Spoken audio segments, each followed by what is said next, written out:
one of the reasons authenticity is one of my highest values is, as I kind of say in my book, I, in a sense, grew up in the world of the inauthentic.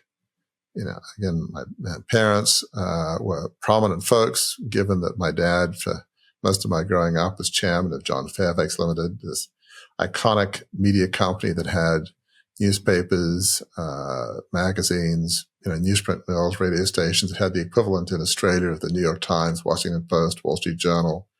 So my parents would have parties with, my mother was pretty social, so she loved organizing these things.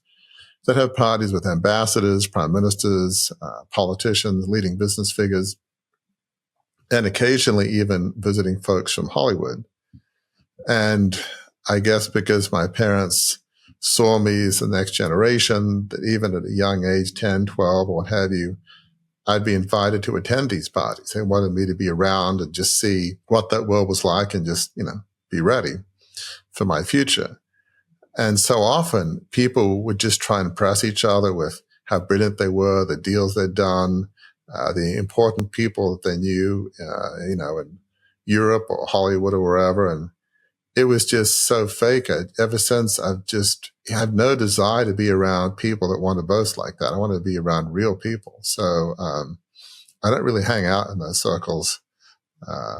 I didn't voluntarily hang out in those circles when I was growing up, but I don't choose to. So I really became allergic to the world of the inauthentic